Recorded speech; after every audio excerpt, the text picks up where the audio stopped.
नमस्कार दोस्तों, स्वागत है आपका स्टडी फॉर सिविल सर्विसेज में। जैसे स्टडी फॉर सिविल सर्विसेज के छात्र हैं तो ये वाला टेलीग्राम जरूर ज्वाइन करके रखिए। यूट्यूब चैनल में हमारे साथ है तो भी ये वाला टेलीग्राम ज्वाइन करना बहुत ज्यादा जरूरी है। सारे नोटिफिकेशन, सारे अपडेट, सारे मोस्ट इंपोर्टेंट पिक्स, सारा रिवीजन सब कुछ यहाँ पे बताया जाता है। ये बीपीएससी का री एग्जाम का पेपर है। 66 बीपीएससी में एक सेंटर पर री एग्जाम हुआ है, उसका पूरा पेपर यहाँ पर हम सॉल्व कर लेंगे। यहाँ पर एक पेक्युलर बात देखने को मिली है कि जो पेपर आपका 66 बीपीएससी में एक्चुअल आया था 27 दिसंबर को, उसकी अपेक्षा ये पेपर थोड़ा सा मुझे टफ लगा। ये पेपर करीब 1.5 गुना टफ है। 1.5x इसको आप टफ मान सकते हैं। और जिन लोगों ने पेपर दिया वो तो अपनी राय रखेंगे ही। जो लोग बीपीएससी दे करके आए थे और बीपीएससी 67 की तैयारी कर रहे हैं वो लोग भी इस पेपर को देखिएगा।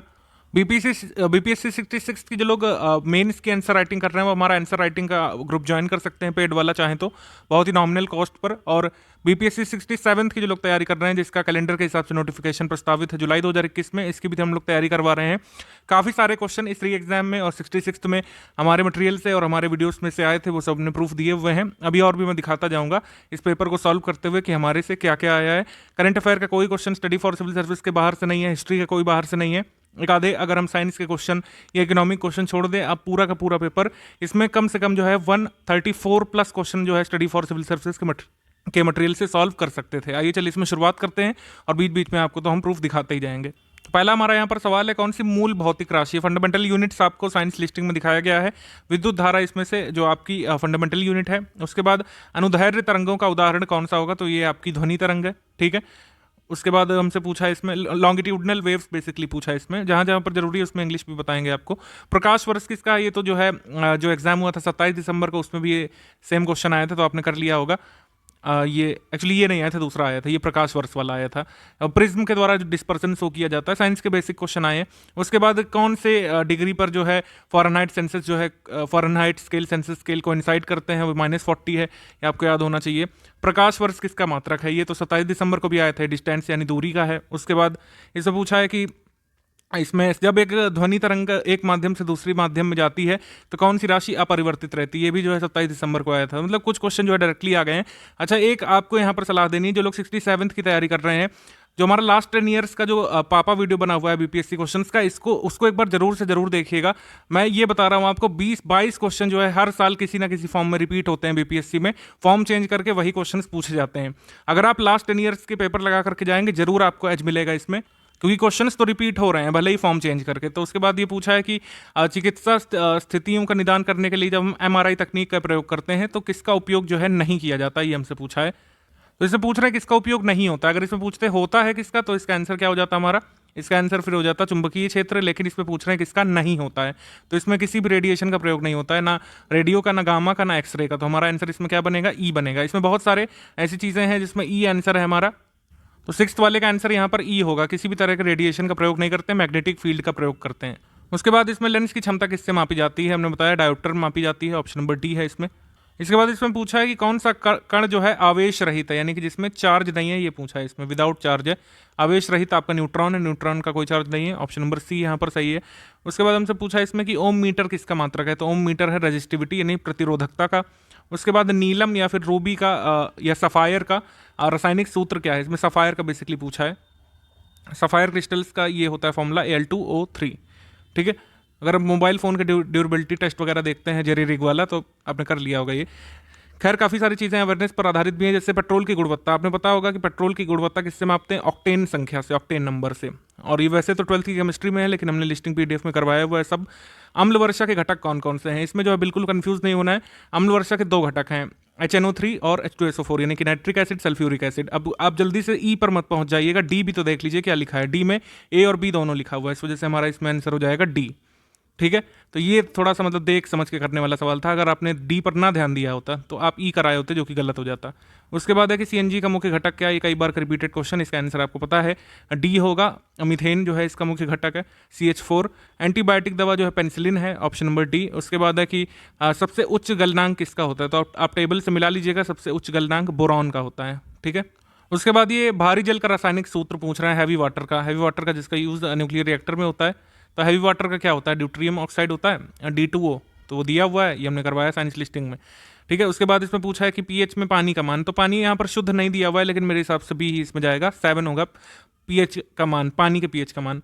उसके बाद है कि वर्ष 2019 के लिए रसायन क्षेत्र में नोबेल पुरस्कार किसके लिए दिया गया? लिथियम आयन बैटरी के लिए। ये शायद रिपीटेड है, ये उसमें भी था 27 दिसंबर वाले में। प्राकृतिक रबर का बहुलक क्या है? ये आइसोप्रीन है, ठीक है, आइसोप्रीन, ऑप्शन नंबर ए। उसके बाद 21 में पूछ रहे हैं पानी की टंकी में फंगाई को नष्ट करने के लिए क्या डालते हैं? कॉपर सल्फेट डालेंगे, ऑप्शन नंबर डी। उसके बाद है कि क्लोरोफिल का घटक कौन सा नहीं है? क्लोरोफिल में कार्बन होता है, मैग्नीशियम, हाइड्रोजन, लेकिन कैल्शियम नहीं होगा जो है क्लोरोफिल में। उसके बाद है कि पानी पौधों में कैसे पहुंचता है? तो जाइलम के द्वारा पहुंचता है, एडहेसन काम करता है जाइलम सेल्स में और पानी के बीच, और चढ़ जाता है पानी। तो जाइलम है यहाँ पर। मिनरल्स किससे ट्रांसपोर्ट होता है? तो इसका आंसर हो जाता है फ्लोएम। ये सब चीज़ें जो है करवाई गई हैं साइंस लिस्टिंग में। उसके बाद है कि प्रकाश संश्लेषण के दौरान हरे पौधे क्या अवशोषित करते हैं? तो CO2 अवशोषित करते हैं, ऑप्शन नंबर डी। आगे है 25 नंबर, इसमें पूछा है ऑक्सीजन अनुपस्थित होती है, oxygen is not present in kerosene. Kerosene में अनुपस्थित होती है, और ये बीपीएससी 65th का क्वेश्चन है, मैंने अच्छे से याद है, हमने सॉल्व करवाया था इसको। कैरोसिन में जो है नहीं होती ऑक्सीजन। कैरोसिन जो है एयर से ऑक्सीजन डिराइव करता है। हमारा आंसर यहाँ पर डी होगा। इसीलिए कहा है कि प्रीवियस ईयर पेपर अभी भी जरूरी है। एंजाइम लाइपेज का स्रोत क्या है? लाइपेज जो है कहाँ से आप प्राप्त करते हैं? पैंक्रियाटिक जूस से निकलता है और स्टमक से निकलता है, ठीक है। तो स्टमक इसको सब सिक्रीट करता है, स्टमक दिया नहीं है कहीं, लेकिन अग्नाशय दिया हुआ है। पैंक्रियाटिक जूस में होता है। पैंक्रियाटिक जूस कहाँ से आएगा? ऑब्वियसली पैंक्रियास से आएगा, ऑप्शन नंबर बी यहाँ पर सही है, ठीक है। एंजाइम लाइपेज का स्रोत है अग्नाशय या फिर पैंक्रियास। उसके बाद है कि BCG वैक्सीन का इस्तेमाल किसकी रोकथाम के लिए किया जाता है? आप साइंस लिस्टिंग उठा के देख लीजिए, हमने बताया वीडियो में, क्षय रोग यानी ट्यूबरकुलोसिस के लिए, TB के लिए। उसके बाद है कि अंगोरा ऊन किससे आता है? जो है 12th NCERT क्वेश्चन है, इसमें अंगूरा वुल जो है खरगोश से आता है, अंगोरा रैबिट से आता है, ऑप्शन नंबर ए। जो भी आंसर आपको बताए जा रहे हैं इसमें, वो मैं पूरे आपको सोर्स के साथ बता रहा हूँ, आप मिला सकते हैं कहीं से भी। इसमें रक्त के संचलन में मदद कौन करता है? देखिए वैसे तो ये थोड़ा सा अजीब सा क्वेश्चन है, क्योंकि हर का अपना अपना अलग अलग फंक्शन है। एरिथ्रोसाइट का अलग है, ब्लड प्लेटलेट्स का जो है ये थक्का जमाने का है, मोनोसाइट का अलग है, लिम्फोसाइट का अलग है, लेकिन कुल मिलाकर के सब काम तो संचलन का नहीं करते हैं ना। तो रक्त संचलन का सर्वाधिक काम जो करता है वो एरिथ्रोसाइट होगा। इसमें सी ऑप्शन मोस्ट अप्रोप्रिएट है। निम्नलिखित में से कौन सा हार्मोन अग्नाशय द्वारा निर्मित होता है? हमने आपको बताया साफ साफ कि आइलेट्स ऑफ लैंगरहैंस होते हैं। आइलेट्स ऑफ लैंगरहैंस सेल्स किसमें होते हैं? ऑब्वियसली अग्नाशय में, यानी कि आपके पैंक्रियास में। पैंक्रियास से इंसुलिन निकलता है, ऑप्शन नंबर बी। अब आ जाते हैं यहाँ पर, ये आपका ये क्वेश्चन है कि कमला हैरिस का पैतृक गांव तमिलनाडु के किस जिले में है? आप यहाँ पे आ जाइए हमारे टेलीग्राम पर, या 20 जनवरी की हमारी पोस्ट देख रहे हैं लगातार, अगर आप पिक फॉलो करते हैं तो ये सब चीज़ें ऐसे ही हो जाएंगी। इसमें ट्वीट मैंने बताया हुआ है, मतलब ये इंडिया टुडे का ट्वीट हमने यहाँ पर लगाया हुआ है कि कमला हैरिस के ग्रैंड पेरेंट्स यहाँ पर रह रहे हैं, उनका जो पैतृक गांव है वो किस जिले में है? तिरुवरूर जिले में है। इवन गांव का नाम भी हमने लिख दिया था, गांव का नाम भी अगर पूछ लेते तो मतलब ये है कि लॉन्ग टर्म में हमारे प्रयास अब काम आ रहे हैं। कोई भी स्टेट PCS जो है हमसे बाहर पूछ ही नहीं सकता है। ये सब चीज़ें वीडियो में तो है ही, इसमें भी कर दिया है हमने। जैसे सलीम अली, ये इसमें पूछा है, चिड़िया अभ्यारण्य पूछा है, बर्ड सेंचुरी ये कहाँ पर है? सलीम अली बर्ड सेंचुरी गोवा में है। और जब ज्योग्राफी का लिस्टिंग पापा हम देंगे और इन्वायरमेंट का, तो उसमें ये सब चीज़ें होंगी। और ये जो हिस्ट्री तक का आपके पास पहुंच चुका है, हम लोग पेड ग्रुप को दे चुके हैं ज्योग्राफी लिस्टिंग वाली PDF, उससे लगातार इसमें क्वेश्चन आए हैं। इस शिक्षा प्रणाली में सुधार के लिए कौन सा पोर्टल लॉन्च किया गया है? थोड़ा सा पहले करंट अफेयर है, शगुन पोर्टल, आपने सुना होगा, न्यूज़ में रहता है। वैसे तो ये अगस्त 2019 में आया है, इसीलिए मैं कह रहा हूँ ये पेपर मुझे थोड़ा सा टफ लगा, क्योंकि जो 27 दिसंबर को पेपर हुआ था उसमें करंट अफेयर पिछले 3 महीने से 90% पूछे गए थे। मतलब काम हो गया आसान, क्योंकि रिसेंट वाला हम ज़्यादा याद रख पाते हैं। इसमें रूपसी हवाई अड्डा पूछा है, रूपसी हवाई अड्डा असम में है, ठीक है। उसके बाद इसमें पूछा है कि बता दीजिए चेहरे पर मास्क की अनिवार्यता के लिए भारत का पहला कानून किसने बनाया था? देखिए अनिवार्य तो सभी ने किया था कोविड-19 के दौरान, लेकिन एक्ट सबसे पहले पास किया था राजस्थान ने, ऑप्शन नंबर ए। उसके बाद है कि बीज बचाओ आंदोलन जो है कहाँ से शुरू हुआ था? ये टिहरी गढ़वाल से शुरू हुआ था, उत्तराखंड से। उसके बाद है कि जानवरों के प्रति क्रूरता की रोकथाम को भारतीय संविधान की किस सूची में रखा गया है? तो ये कंकरेंट लिस्ट में है, prevention of cruelty to animals, आप देख लीजिएगा। और खेतड़ी राजस्थान, ये तो मतलब आपको बात पता होना ही चाहिए, तांबे के लिए, ऑप्शन नंबर ए। उसके बाद इसमें पूछा है भारतीय प्रतिस्पर्धा आयोग के चेयरपर्सन कौन है? ये हैं Ashok Gupta, option number B, Ashok Kumar Gupta, option number C. आप वेबसाइट पर देख लीजिएगा, competition commission of India CCI.gov.in करके है, उसमें दिया होगा। उसके बाद पूछा है कि राष्ट्रीय सांख्यिकी दिवस कब मनाते हैं? PC महालनोबिस जी के बर्थडे पर मनाया जाता है, ये 29 जून को मनाया जाता है। उसके बाद ये अड्डू प्रवाल द्वीप किस सागर में? अड्डू जो है पूछा जा चुका है, अड्डू जो है ये मालदीव में पड़ता है। मालदीव कहाँ पर है? इंडियन ओशन में, तो इसका आंसर हो जाएगा सी, ये भी रिपीटेड क्वेश्चन है। उसके बाद स्वतंत्र अवागमन रेजीम जो है हम किसके साथ शेयर करते हैं? ये हम म्यांमार के साथ शेयर करते हैं। तो ये कुछ ऐसी चीज़ें हैं, मतलब जो ये रिसेंट की नहीं है, ना ये 2018 की है ना 2019 की है। ये कुछ ऐसी चीज़ें हैं, अगर आप लॉन्ग टर्म से बीपीएससी की तैयारी कर रहे हैं, बीपीएससी 64 से लगे पड़े हैं, तो आपको हो सकता है पता हो। तो मतलब ये लॉन्ग टर्म से तैयारी करने वाले लोगों के लिए बहुत बहुआ पेपर था, लेकिन जो अभी फ्रेशर्स आए हैं उनको दिक्कत हो सकती थी, जो रिसेंट में एकदम हर चीज़ तैयार कर रहे हैं। जैसे ये भारत और चीन के बीच ये प्रथम अनौपचारिक सम्मेलन पूछा है। आपको पता है कि द्वितीय अनौपचारिक सम्मेलन महाबलीपुरम में हुआ था, शी जिनपिंग को बुलाया था, पीएम मोदी जी गए थे वेस्टी वेस्टी पहन के महाबलीपुरम में, तो वो सेकंड था।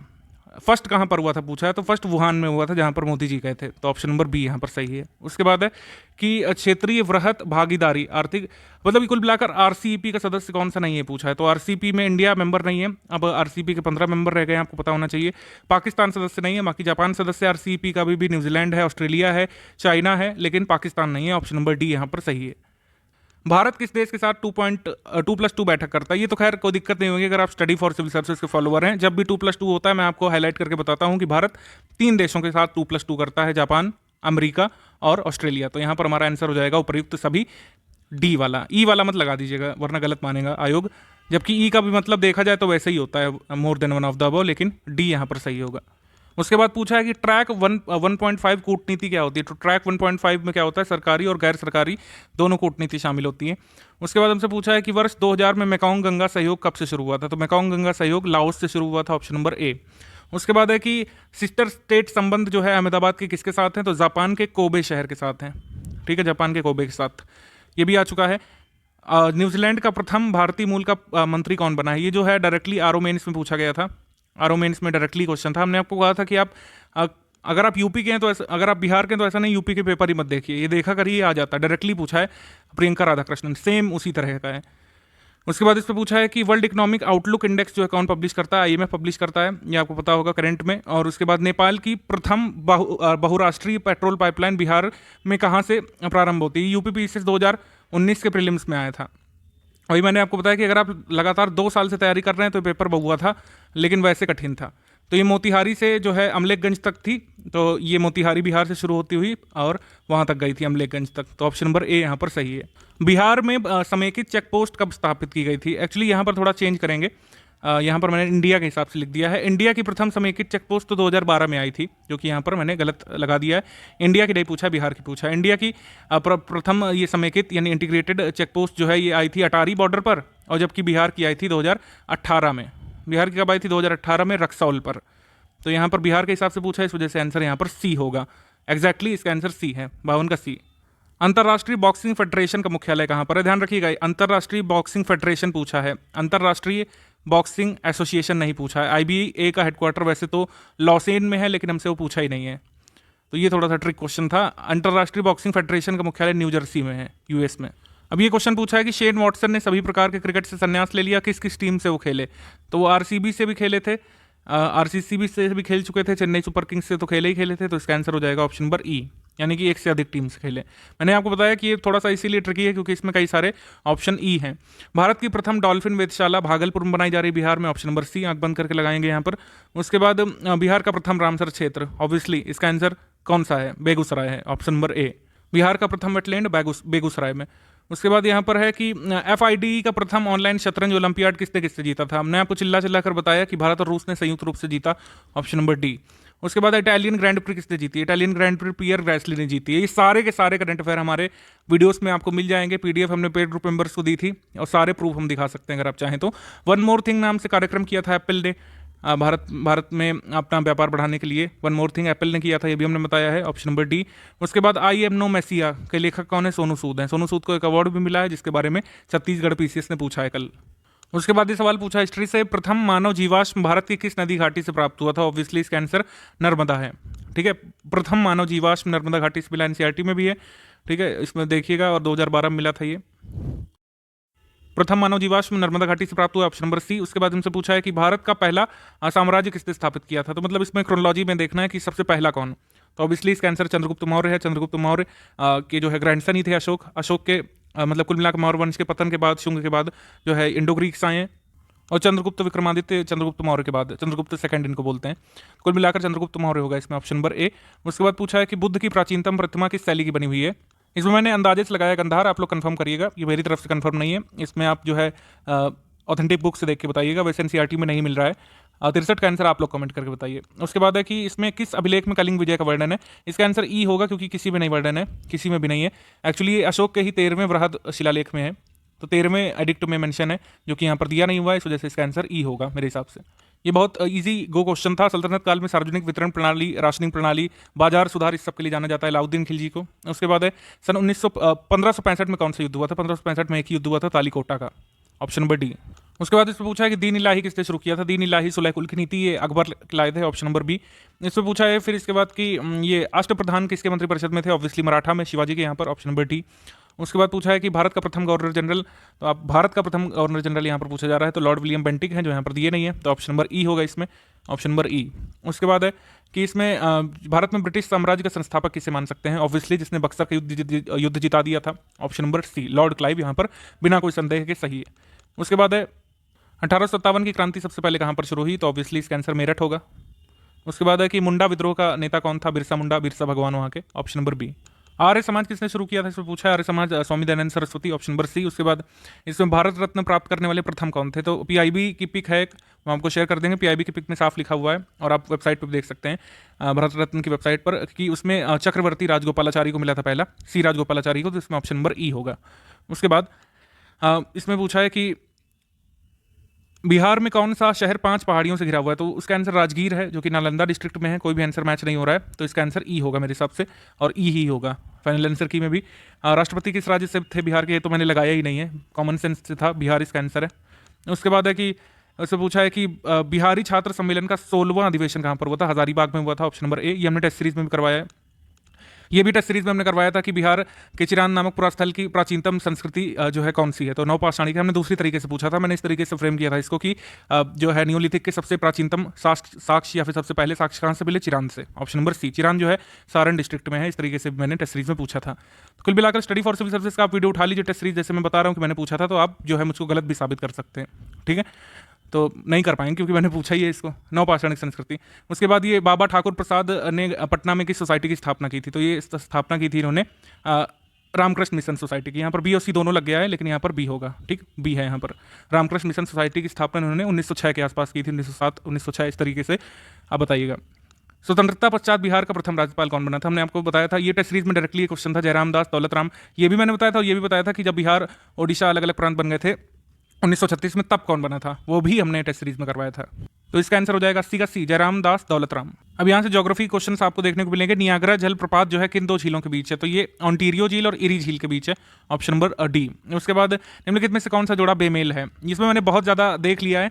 मसाई जो है ये मध्य पूर्वी अफ्रीका में या फिर जो है ईस्टर्न अफ्रीका में पाया जाता है। सकाई जो है मलेशिया में पाया जाता है, सिमांग सकाई ये समझ मलेशिया में पाए जाते हैं। बेडोइन या फिर बद्दू ये अरब पेनिसुला में पाए जाते हैं, मिडिल ईस्ट में।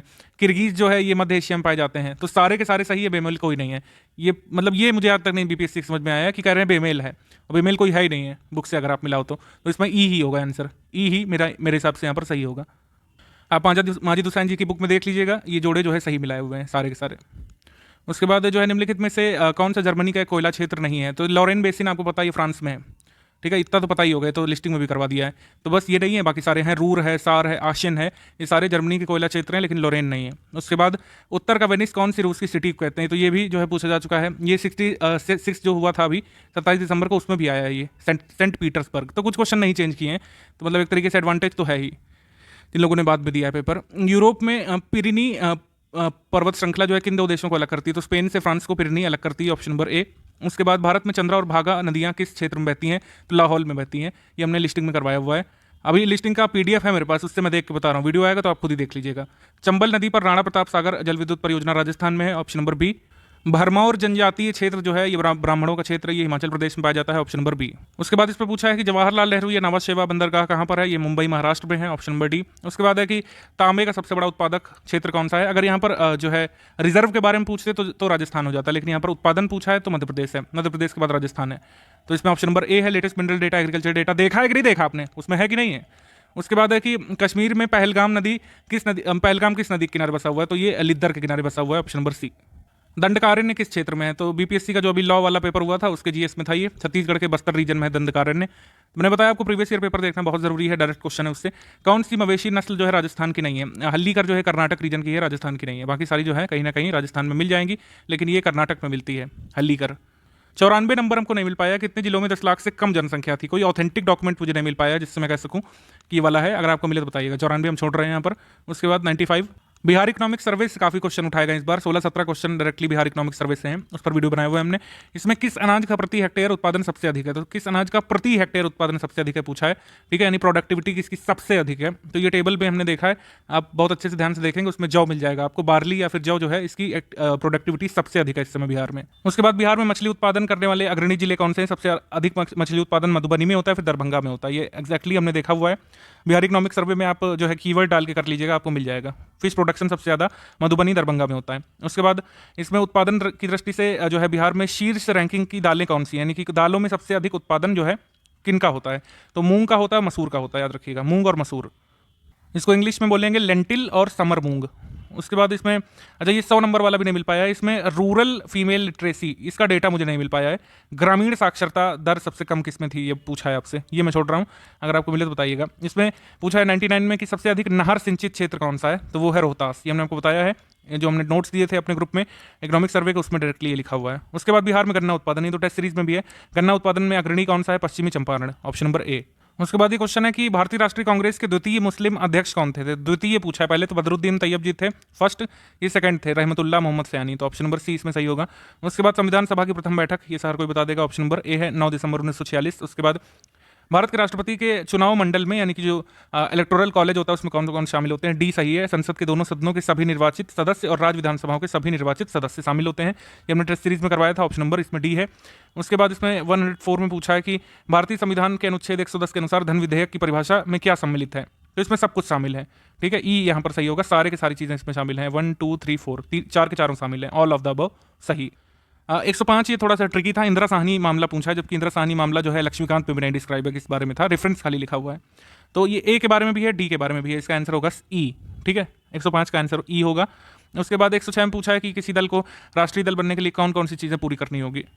तो इसमें सारी की सारी कंडीशन जो है गलत दी हुई है, आप मिला लीजिएगा लक्ष्मीकांत से, इसमें ई होगा, यानी कि उपर्युक्त में से कोई भी नहीं, सारी कंडीशन गलत दी है। इसके बाद आप देखेंगे इसमें कटौती प्रस्ताव के बारे में पूछा है, कट मोशन के बारे में। तो कट मोशन में जो है ऊपर के मल्टीपल चीज़ें शामिल हैं, तो इसका आंसर हो जाएगा ई, यानी एक से अधिक सही है ऊपर। उसके बाद पूछा है कि इसमें सूची 1 सूची 2 से मिलाना है।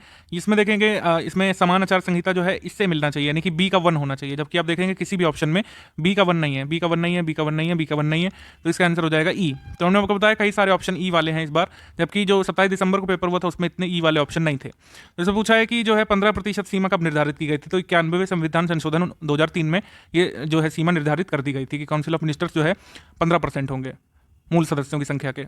ये क्वेश्चन जो है डायरेक्टली जो है बीईओ पेपर से प्रेरित है। बीईओ पेपर में इस तरीके का सवाल आया था, उसमें जो है 4 थे, इसमें 5 हैं।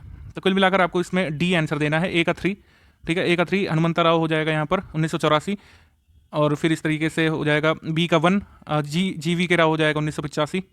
उसी प्रकार से अशोक मेहता, बलवंत राय मेहता, मतलब सारी कमेटी का नाम लिख दिया है पूरी। हमने आपको कहा था कि पॉलिटी लिस्टिंग बहुत इंपॉर्टेंट है, हमारी लिस्टिंग में आयोगों के और वर्ष जो है सामने सामने मिलाए हुए हैं।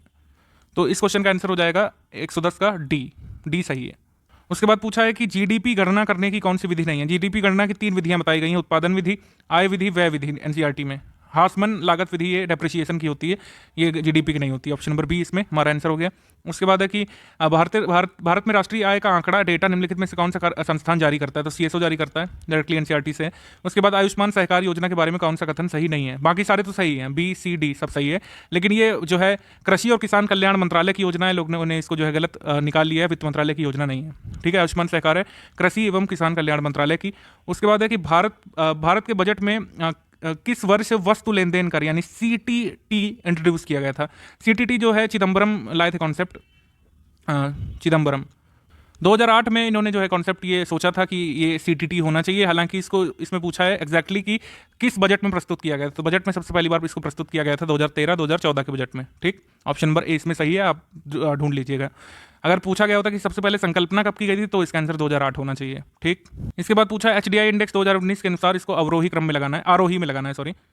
मतलब ये कुल मिलाकर ब्रिक्स कंट्री में सबसे कम रैंकिंग किसकी है और सबसे ज़्यादा किसकी है, तो ब्राज़ील की है, फिर चाइना, फिर दक्षिण अफ्रीका, फिर भारत, यही सही क्रम है। आप मिला लीजिएगा 2019 की रैंकिंग से, ऑप्शन नंबर बी। तो ब्रिक्स देशों की रैंकिंग भी स्टडी फॉर सिविल सर्विसेज अपने मंथली करंट अफेयर में शामिल करता है, इसीलिए, क्योंकि टॉप 5 बॉटम 5 के अलावा ये भी आ सकता है। भारत में जेंडर बजटिंग जो है कब से शुरू हुई है, 2005-2006 के बजट से, ऑप्शन नंबर ए। उसके बाद पीएम केयर फंड्स के बारे में कौन सा कथन असत्य है, इसमें पूछा है। पहला है कि ट्रस्टी नियुक्त किया गया कोई व्यक्ति निःशुल्क जो है रूप से कार्य करेगा। इस स्कोप में पूरी तरीके से व्यक्ति संगठनों का स्वैच्छिक योगदान होता है, बिल्कुल सही है। प्राथमिक उद्देश्य किसी भी आपात या संकट की स्थिति को निपटना है और कोई बजटीय सहायता नहीं होती है। आप पीएम केयर्स फंड की वेबसाइट पर जाएंगे, सारी की सारी स्टेटमेंट सही लिखे हुए हैं, इसी वजह से इसका आंसर ई हो जाएगा। कोई भी जो है असत्य नहीं है, उपयुक्त में से कोई असत्य नहीं है, सारे सत्य हैं। अच्छा, इसमें बताना है तो 118 में चावल के उत्पादन के सही आरोही क्रम में लगाना है, तो इसमें मेरे हिसाब से यहाँ पर ई ही होगा, क्योंकि वेस्ट बंगाल जो है सबसे ज़्यादा उत्पादन करता है चावल का अभी तक के आंकड़ों के अनुसार, और वेस्ट बंगाल इसमें नहीं दिया हुआ है कहीं पर, तो इसमें ऑप्शन नंबर ई होगा। वेस्ट बंगाल जो है सर्वाधिक उत्पादन करता है इस समय, तो इसका आंसर ई होगा। इसके बाद पूछा है कि CRR कैश रिजर्व रेशियो यानी कि नगद आरक्षित अनुपात को कम करने से अर्थव्यवस्था पर कौन सा प्रभाव पड़ेगा, तो बैंकों के पास अधिक तरलता आएगी, सही। अर्थव्यवस्था में निवेश वृद्धि देखने को मिल सकती है, सही। अर्थव्यवस्था की मुद्रा पूर्ति बढ़ सकती है, सही। और वास्तविक निवेश दर में गिरावट आ सकती है, भी सही है। इसका आंसर सी होगा, विदाउट एनी डाउट सी इसका सही आंसर है। उसके बाद पूछा है कि भारतीय रिजर्व बैंक के अनुसार 2018-2019 में भारत के विदेशी मुद्रा भंडार का कुल मूल्य पूछा है। ये सब बजट में हम बताते रहते हैं। इसका कुल मूल्य जो है ये हमने आपको बताया था कि ये इतना होता है, ये देखिए 412.9। अगर आपको रफली इतना भी याद होता तो आपने कर लिया होता। ये PIB की पिक हमने शेयर की थी। ये कितना है डॉलर में, 412.9 है बिलियन डॉलर में, in US billion dollar, according to economic survey 2018-2019। तो ये है कुल मिला करके। तो इसके हिसाब से PIB के हिसाब से हमारा आंसर यहाँ पर डी होगा। हर चीज़ ऑथेंटिक में बता रहा हूँ, जो नहीं पता है मैंने बता दिया कि नहीं पता है। 15वें वित्त आयोग की सिफारिश के अनुसार केंद्रीय करों के विभाज्य पूल पर बिहार का हिस्सा कितना है, इस पर डायरेक्टली हमने पिक दी थी अपने ग्रुप को। हालांकि 27 वाले पेपर में नहीं आया था, लेकिन इसमें आ गया है। ये देखिए, यहाँ आप देखेंगे ये BPSC का 66 वाला पेड ग्रुप है, अभी हमने डिलीट नहीं किया है। यहाँ पर आप देखेंगे, यहाँ पर ये हमने आपको पिक दी थी कि इसमें जो है 15 फाइनेंस कमीशन में ये बिहार वाला जरूर याद कर लीजिएगा, जो रिवाइज कितना है 10.06% है। हमने इसको कहा था रटने के लिए, और ये देखिए सवाल आपके सामने है, ऑप्शन नंबर ए। उसके बाद है कि बिहार की अर्थव्यवस्था की विकास दर 2018-2019 में स्थिर कीमतों पर कितनी है। ये हमारे पेड ग्रुप में आप देखेंगे बिहार इकोनॉमिक सर्वे के नोट्स हैं, इसको हम खोल लेते हैं। ये PDF हमने खोली, इसमें देखिए साफ साफ लिखा हुआ है कि स्थिर कीमतों पर कितनी है। इसमें देखिए लिखा हुआ है स्थिर कीमतों पर यानी एट कांस्टेंट प्राइस कितनी है, 10.53% की ग्रोथ है, और 15.01% है करंट प्राइस पर। देखा आपने, ये पूछा है, ऑप्शन नंबर डी इसका आंसर हो गया। तो ये है फर्क अगर आप हमारा इंस्टीट्यूट चुनते हैं किसी अन्य इंस्टीट्यूट के बदले। इसमें बिहार राज्य सकल घरेलू मूल्य वर्धित GSVA में कृषि और संबद्ध क्षेत्रों का कुल योगदान वित्तीय वर्ष 2017-2018 में कितना है। अब इस स्टेट फाइनेंसेस में ये एग्रीकल्चर अलाइड सेक्टर चैप्टर 3 में पहली लाइन यहाँ पर पढ़िए। पहली लाइन क्या कह रही है कि the contribution of agriculture and allied sectors to Bihar GSVA was 21% in 2017-2018 and share of crop sector was 12.1%। हमको यहाँ पर जो है याद रखना था 21%। क्या यहाँ पर 20% है, 21% है, कहीं पर नहीं है, तो हमारा आंसर इसमें हो जाएगा ई। उसके बाद है कि बिहार में बिजली क्षमता की उपलब्धता क्या थी। बिहार इकोनॉमिक सर्वे में चैप्टर 7 एनर्जी सेक्टर के नोट्स पर हम आ चुके हैं। इसमें देखिए साफ साफ लिखा हुआ है, यहाँ पर देखेंगे लिखा हुआ है कि 3889 मेगावाट 2018 में था, और ये बढ़ करके 4767 मेगावाट हो गया था पावर कैपेसिटी 2019 में। तो आपने देखा इसका आंसर हमारे नोट्स में दिया हुआ है 6700, ये जो है 47 मेगावाट 2019 में, 2018 का पूछा गया होता तो भी दिया है 3889 मेगावाट करके। उसके बाद है कि किस खाद्यान्न उत्पादन के लिए कृषि कर्मण पुरस्कार, ये हमने टेस्ट सीरीज में पूछा, ये 27 दिसंबर को आया भी था। मक्का और चावल दोनों के लिए है, इसका आंसर हो जाएगा ऑप्शन नंबर ई। ठीक है, मक्का और चावल दोनों के लिए, A and B बोथ। अगला सवाल इसमें 1902 में लॉर्ड कर्जन ने 2 भारतीय सदस्यों को सम्मिलित करते हुए एक विश्वविद्यालय आयोग गठित किया था। 2 भारतीय कौन शामिल थे, सैयद हुसैन बिलग्रामी और न्यायमूर्ति गुरुदास बनर्जी, ये थे, ऑप्शन नंबर डी। उसके बाद है कुंवर सिंह जगदीशपुर कब प्रविष्ट हुए, तो ये आ गए थे 23 अप्रैल 1858 को, 26 अप्रैल को उनकी डेथ हो गई थी, ऑप्शन नंबर बी यहाँ पर सही है। उसके बाद है पूना सार्वजनिक सभा की स्थापना किसने की थी, तो गोविंद महादेव रानडे ने की थी, लेकिन 1867 में की थी। कोई भी डेट मैच नहीं हो रही है, आप देख लेंगे सारी डेट गलत दी हुई है, तो ऑप्शन नंबर ई होगा इसमें। उसके बाद है कि भारतीय राष्ट्रीय कांग्रेस के द्वितीय सम्मेलन में कितने मुस्लिम प्रतिनिधियों ने भाग लिया था, ये मुझे कहीं मिल नहीं रहा है, इसमें ई आप मत मानिए, ये एक्चुअली कहीं है ही नहीं, ये INC की ऑफिशियल वेबसाइट पर नहीं है, ये स्पेक्ट्रम में नहीं है, विपिन चंद्रा में नहीं है, और जो है SK पांडे की बुक, SK पांडे जी की बुक में हमने देखा नहीं है। अगर आप में से किसी को पता हो तो बताइएगा, ये मिल नहीं रहा है, एग्जैक्टली कहीं नहीं लिखा हुआ है कि कितने मुस्लिम प्रतिनिधियों ने द्वितीय सम्मेलन में भाग लिया था, जिसको दादा भाई नौरोजी ने प्रेसाइड किया था। ये तो लिखा है कि 434 लोग आए थे, लेकिन उसमें से मुस्लिम कितने थे ये नहीं पता चल पा रहा है। उसके बाद है कि चंपारण आंदोलन मुख्यतः किसके विरोध में था, तो भू राजस्व के विरोध में तो था ही, ठीक है। और साथ ही साथ यहाँ पर जो है ब्रिटिश सरकार की कृषि नीति भी थी खराब, ये भी सही है। नकदी फसल भी कह सकते हैं क्योंकि जो है नील उगाने के लिए कहा जा रहा था, ठीक है। तो इसका आंसर हो जाएगा ऑप्शन नंबर ई, यानी कि उपयुक्त में से कम 2 तो है ही है, ए है और सी, ये तो पक्का पक्का है। उसके बाद है कि 1904 में देवघर में गोल्डन लीग की स्थापना जो है स्वदेशी आंदोलन की प्रगति और ब्रिटिश के बहिष्कार के लिए की गई थी, कहाँ पर? बंगाल में, ऑप्शन नंबर ए। ये बीपीएससी का ही प्रीवियस ईयर क्वेश्चन है, 64th या 63rd का है। तो 1885 में जो डब्ल्यू.सी. बनर्जी द्वारा इंगित भारतीय राष्ट्रीय कांग्रेस के उद्देश्य में से कौन सा शामिल नहीं था? बाकी सब शामिल थे, लेकिन शिक्षित वर्ग की पूर्ण सहमति से ही काम होगा, ये कहीं नहीं लिखा था, ठीक है। एटलीस्ट अर्ली कांग्रेस में तो ऐसी कोई बात नहीं थी कि एलिट क्लास के लोगों को यहाँ पर महत्व दिया जाना था, ऐसा कुछ नहीं था। ऑप्शन नंबर सी यहाँ पर हमारा आंसर हो जाएगा, 64th में आया हुआ है शायद, सी इसका आंसर करेक्ट है।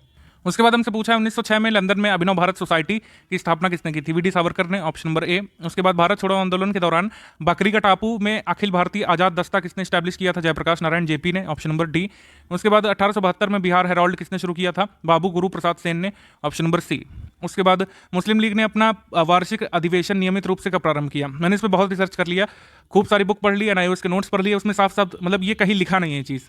हालांकि आप विकिपीडिया पर जाकर के मुस्लिम लीग सेशंस डालेंगे तो कोई भी सेशन ऐसा नहीं है, या फिर कोई भी 5 सेशन ऐसे नहीं है जो हर साल हुए हों। तो हम लोग कह सकते हैं इसका आंसर ई होगा कि कोई भी सेशन जो है लगातार हुए ही नहीं। 1919 के बाद फिर 1919 में 2 हो गए, फिर कभी 1921 में हुए, फिर 1924 में हुए, 1925 में 2 हो गए, 1927 में फिर हुआ, मतलब हर साल हुआ ही नहीं कभी मुस्लिम लीग का नियमित सेशन। तो ऑप्शन नंबर इसमें ई होगा। उसके बाद पूछा जर्मनी के समर्थन से काबुल में राजा महेंद्र प्रताप सिंह ने जो अंतरिम सरकार बना ली थी, ये किस दौरान बनाई थी? तो इसका आंसर वैसे फर्स्ट वर्ल्ड वॉर होना चाहिए, प्रथम विश्व युद्ध, वो दिया नहीं है, तो इसका आंसर ई होगा, ठीक है, ऑप्शन नंबर ई। तेभागा आंदोलन जो है सन 1946 में शुरू हुआ था, बंगाल प्रोविंशियल किसान सभा के नेतृत्व में हुआ था, ऑप्शन नंबर बी। उसके बाद कि किसने कहा था कि जब तक ये तीसरी शक्ति अथवा इंग्लैंड हमारे यहाँ रहेगी सांप्रदायिक मतभेद हमें परेशान करते रहेंगे? ये किसने कहा था? अगर आपको पता है तो बताइए। 1940 में कांग्रेस सोशलिस्ट पार्टी की स्थापना जयप्रकाश नारायण आचार्य नरेंद्र देव ने की थी, ऑप्शन नंबर सी। ये स्पेक्ट्रम में दिया हुआ डायरेक्टली, ऑप्शन नंबर सी। फिर ये कुछ मैथ्स के क्वेश्चन है, यहाँ पर मैं स्क्रॉल कर दे रहा हूँ, मुझे मैथ आती नहीं है, हालांकि इसको आप देख लीजिएगा। 141 का ए होगा, 144 का 0 होगा, फिर उसके बाद 145 का बी 11 होगा, 142 का 4 होगा, उसके 146 का 43 होगा, और 143 का आंसर डी 6 होगा। आप इसको अच्छे से देख लीजिए, और अगर आप चाहेंगे तो अलग से इसका वीडियो बना देंगे सॉल्व करते हुए। 147 नंबर क्वेश्चन का आंसर 19/21 होगा बी, और उसके बाद 148 का बी 170 होगा। इस तरीके से हमारा ये पेपर खत्म होता है।